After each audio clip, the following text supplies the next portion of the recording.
My name is Kathleen Lopez. I'm going to be doing a presentation, case management presentation on CH and COPD. So CH is my patient. CH is an 80-year-old male who resides at a facility that cares for patients with moderate dementia. CH has worked in construction for 40 years, but has been retired for 20. His pension and Social Security pay for most of his placement in the facility he currently resides at. His daughter pays the difference.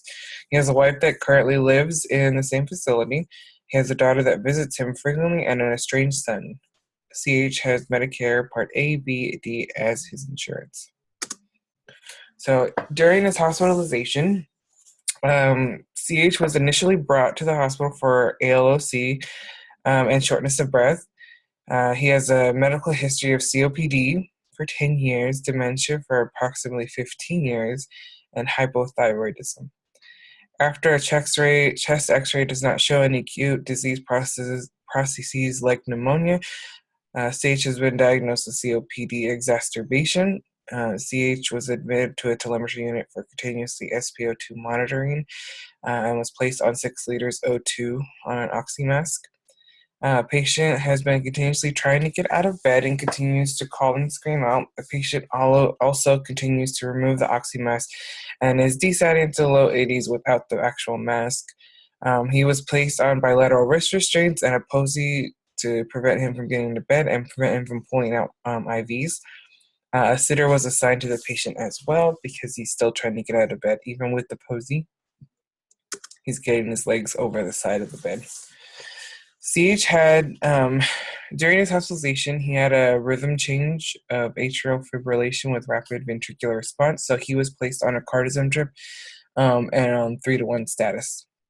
So he was transitioned after 48 hours off of the cardizem drip and placed on, or 24 hours, and placed on the PO cardizem.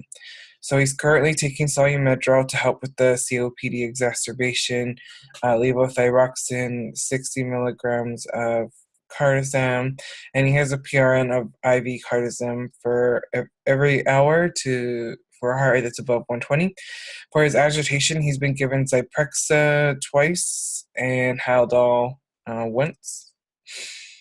He has consultations with physical therapy and occupational therapy as well.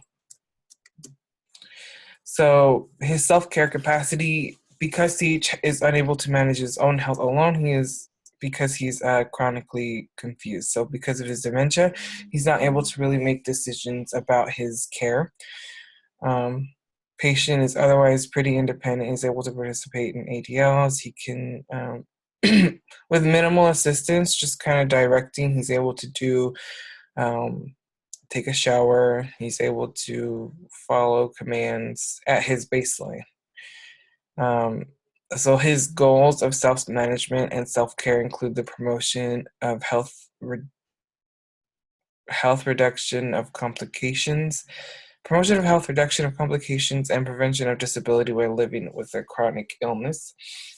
CH does not have the capacity for self-care or self-management. In order to participate in self-management, one needs to be able to understand one's illness, the goals of self-management, and be able to participate in the treatment plan. However, the family can assist the patient with self-management.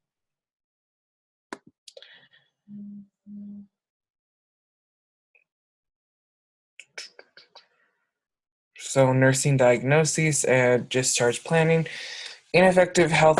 First one is ineffective self-health management as evidenced by chronic confusion, disorganized thinking, and lack of capacity to make decisions for self, secondary to dementia.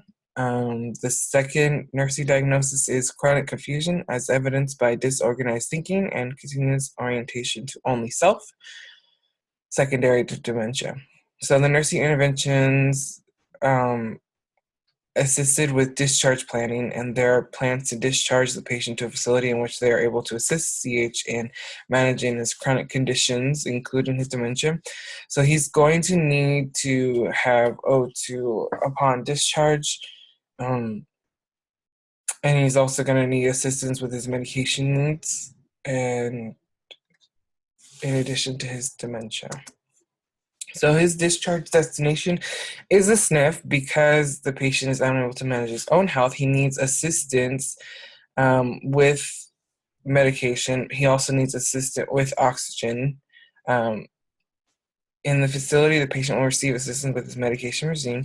Additionally, they will be able to monitor the patient more closely as there is more staff to care for the patient. His oxygen requirements will be met. He will also be able to return to his wife, who resides in the same facility. His daughter is not able to take him home, and neither his son's not really in the picture. So this is why this is the best place for him to go. So nursing case management strategies at the patient level, the nursing case management style would fit best with ACH as a clinical strategy. At a system level, communication is the best strategy for CH. So the patient level strategy. A clinical case management strategy includes assessing health, monitoring physiological stability, and planning healthcare at a patient level with corresponding nursing intervention. So because CH is not actually able to participate in any education or anything like that, the staff and everyone can participate um, can participate with his care in his stead. So, by placing CH in a SNF, he can be routinely assessed and monitored physiologically. The staff there can plan out his health care and intervene as needed. For example, the staff can plan out his medication regime and administer medication as ordered. If CH appears to be going through another exacerbation, then we can take him to the hospital.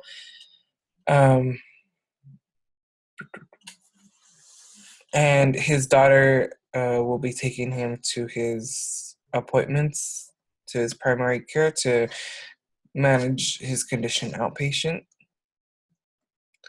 So, a system level strategy. Communication involves advocacy, team communication, and therapeutic communication. So, advocacy is imperative because across all of these systems, because CH can no longer advocate for himself. So, advocacy acts to redistribute resources to people who demonstrate need.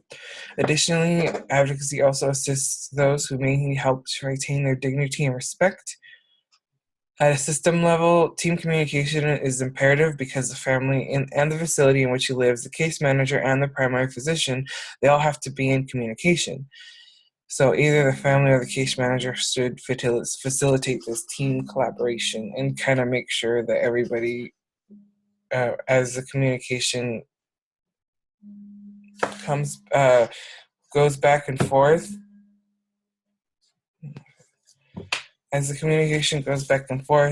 ensure that everybody is communicating. So, therapeutic communication is necessary for all interactions between CH and his family and his caretakers. CH has a long road ahead of him that is complicated by his dementia, and as a case manager, we can help CH and his family navigate that road.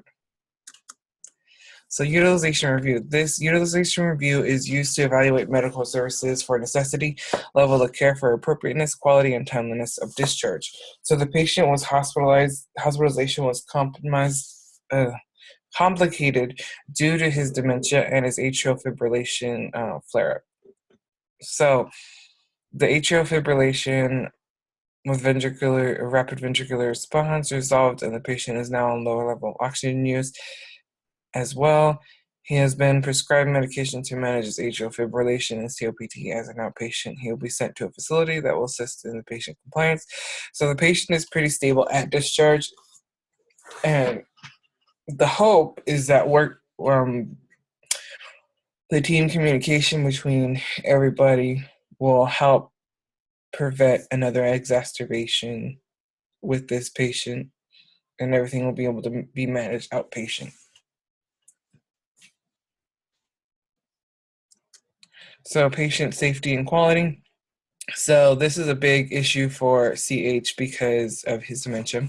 So, due to the patient's dementia, for his own safety, restraints were initiated. Additionally, he was given Haldol Zyprexa to manage his agitation.